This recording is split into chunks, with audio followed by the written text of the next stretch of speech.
பவுல் தீத்துவுக்கு எழுதின நிருபம். தீத்து என்பவர் இயேசுவை பின்பற்றிய ஒரு கிரேக்கர். தீத்து பல ஆண்டுகளாக பவுலின் நம்பிக்கைக்குரிய உடன் ஊழியராக, அவரது பயண துணைவனாக இருந்திருக்கிறார். பல பிரச்சனையான சூழல்களில் பவுலுக்கு இவர் உதவி செஞ்சிருக்கிறாரு. இந்த நிருபத்தில் கிரேக்க கரையோரம் இருக்கும் பெரும் தீவாகிய கிரேத்தாவுக்கு போகும் ஒரு பணியை தீத்துவுக்கு கொடுத்திருப்பதை அறிகிறோம். அங்கே வீடுகளில் கூடும் சபை குழுக்களில் ஒழுங்கை மறுபடியும் உருவாக்க பவுல் இவரை அனுப்பியிருக்காரு. பழங்காலத்தில் கிரேத்தா கலாச்சாரமானது மோசமானதாக இருந்தது. கிரேக்க மொழியில் பொய்யராக இருத்தல் என்பதற்கு பயன்படுத்தும் வார்த்தைகளில் ஒன்று கிரேட்டிசோ என்பதாகும். அதாவது கிரேத்தாக்காரன். இந்த மக்கள் ஏமாற்றுதலுக்கும் பேராசைக்கும் பெயர் பெற்றவர்கள். இந்த தீவில் உள்ள ஆண்களில் பலர் அதிகம் பணம் கொடுத்தவர்களுக்கு அடியாள்களாக சென்றவர்கள். இங்குள்ள நகரங்கள் பாதுகாப்பில்லாதவைகள் என்றும் வன்முறைக்கும் பாலியல் ஒழுக்கக்கேடுகளுக்கும் பெயர் பெற்று இருந்துச்சு. ஆனாலும் ஒரு நல்ல விஷயம் என்னன்னா, இந்த கிரேத்தா தீவில் சிறந்த துறைமுகங்கள் இருந்தன. இவை அந்த காலத்து மத்திய தரைக்கடல் பகுதியில் உள்ள பல நகரங்களுக்கு சேவை செய்தன. அதனால பவுலோட கண்ணோட்டத்தின்படி பார்த்தோம்னா, கிரேத்தா என்பது சபைகளின் குழுக்களை துவக்க மிகவும் சிறந்த இடமாக இருந்தது.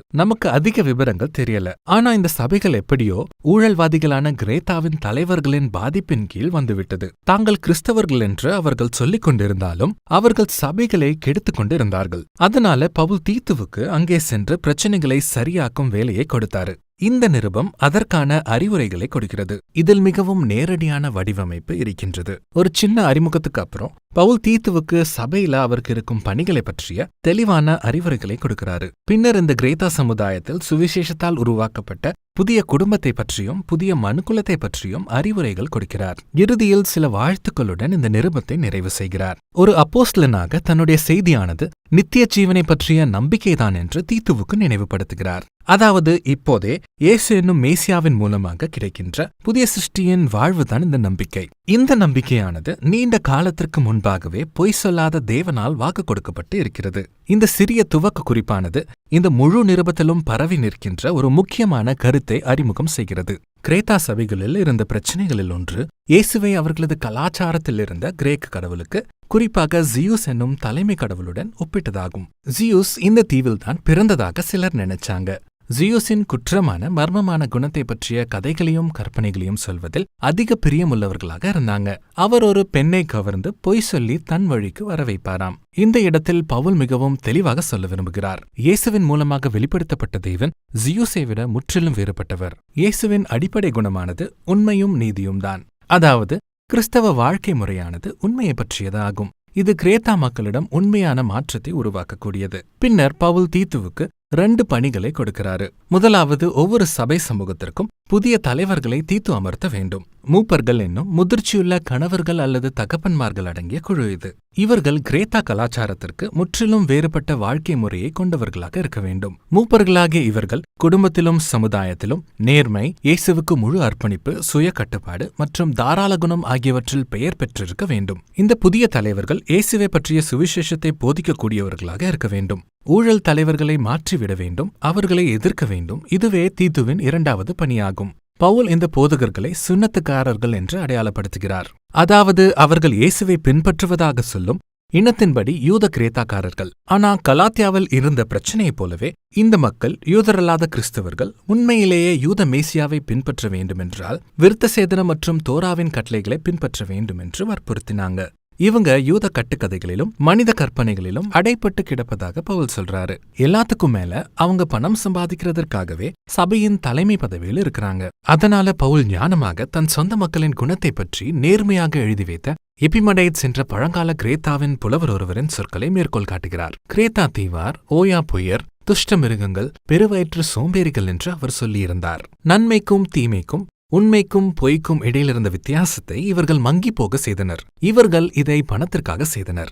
ஆகவே இந்த தலைவர்கள் தேவனை அறிந்ததாக சொல்லியிருந்தாலும் அவர்களது கிரேத்த வாழ்க்கை முறையானது இயேசுவை மறுதலித்து விட்டது. அவர்களை கவனிக்க வேண்டும். இது பவுலை அடுத்த பகுதிக்கு நடத்தி செல்லுது. இந்த ஊழல் தலைவர்களால் இந்த சபைகளில் இருந்த பல கிறிஸ்தவர்களுடைய குடும்பங்களும் சொந்த வாழ்க்கைகளும் முழுவதும் உடைந்து போன நிலையில் இருந்துச்சு. 3 வெவ்வேறு நேரத்துல பவுல் இதன் விளைவுகளை பற்றி கோடிட்டு காட்டுறாரு. இயேசுவை பற்றிய செய்தியானது தூஷிக்கப்படுகிறது. அவர்களது கிறிஸ்தவரல்லாத அயலகத்தாருக்கு இவர்களை பற்றி தீமையான பொல்லாங்கு பேசுவதற்கு நல்ல காரணம் கிடைத்துவிட்டது. இவை அனைத்துமே நம் மீட்பராகிய தேவனை பற்றிய போதனைகள் முற்றிலும் கவர்ச்சியற்றவையாக, யாரையும் வலியுறுத்தாதவைகளாக மாற செய்துவிட்டன. அதனால பவுல் இயேசுவுக்கு அர்ப்பணித்த ஒரு சிறந்த கிரேத்தா குடும்பத்தை சித்தரிக்கிறாரு.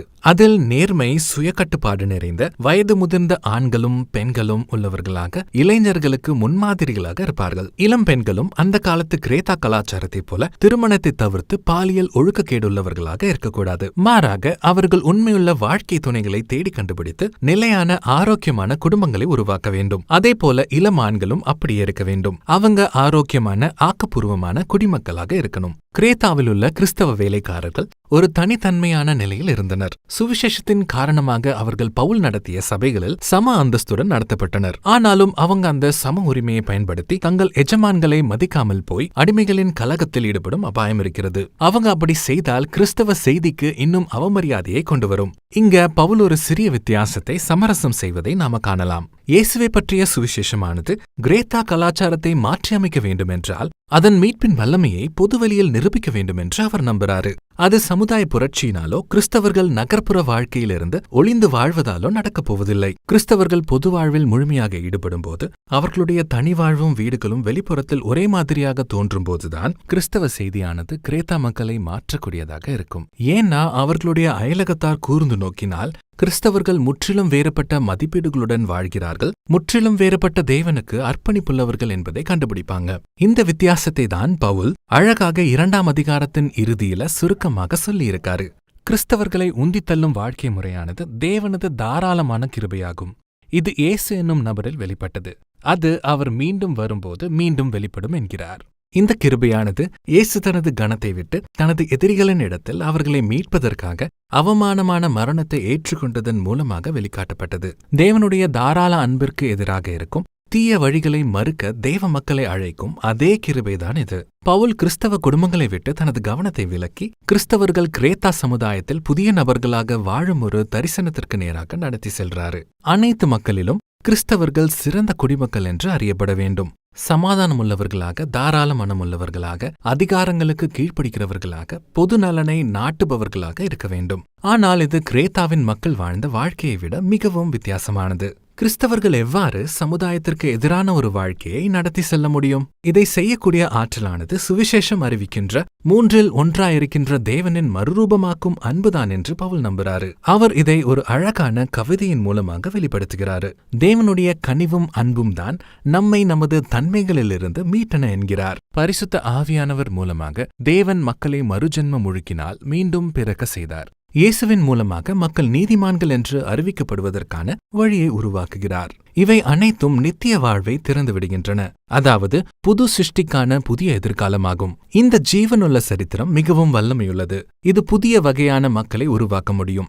ஆவியானவரால் ஆற்றல் கொடுக்கப்பட்டு இயேசுவை பற்றிய போதனைகளுக்கு உண்மையாக இருப்பது என்பது தேவனுடைய கிருபையை கிரேத்தா தீவு முழுவதும் மற்றும் உலகம் முழுவதும் அறிவிக்கும் என்று பவுல் உறுதியாக நம்புகிறார். தீத்துவுக்கு உதவியாக அர்த்தமாஸ் அல்லது திகிக்கு ஆகியவர்களை அனுப்புவதாக வாக்கு கொடுத்து நிருபத்தை முடிக்கிறாரு பவுல். அதுக்கப்புறம் அவர்களது பொதுவான நண்பர்களுக்கு வாழ்த்துக்களை தெரிவிக்கிறாரு. இவ்வாறாக இந்த நிருபம் நிறைவடைகிறது. தீத்துவுக்கு எழுதின நிருபம் பவுலின் ஊழிய திட்டத்தை நமக்கு காட்டுகிறது. திருச்சபைகள் தங்களது சமுதாயத்திற்குள் மறுமலர்ச்சியின் பிரதிநிதிகளாக இருக்க வேண்டும். இது கலாச்சார யுத்தத்தின் மூலமாகவோ கலாச்சாரத்துடன் இணைவதாலோ நடக்கப் போவதில்லை. மாறாக கிரேத்தா கலாச்சாரத்தில் ஞானமாக பங்கேற்க இந்த கிறிஸ்தவர்களை பவுல் அழைக்கிறார். அவர்கள் தீயவைகளை நிராகரிக்கவும் அங்கிருக்கும் நல்லவற்றை தழுவிக்கொள்ளவும் வேண்டும். அவர்கள் அமைதியுள்ளவர்களாக வாழவும் இயேசுவுக்கு தங்களை அர்ப்பணித்து பொது நலனுக்காக வாழ கற்றுக்கொண்டால் பவுலின் வார்த்தைகளின்படி கிறிஸ்தவர்கள் இரட்சகராகிய தேவனுடைய உபதேசத்தை எல்லாவற்றிலும் அலங்கரிக்கத்தக்கதாக வெளிக்காட்டுவார்கள். இதுதான் தீத்துவுக்கு எழுதின நிருபத்தின் உள்ளடக்கமாகும்.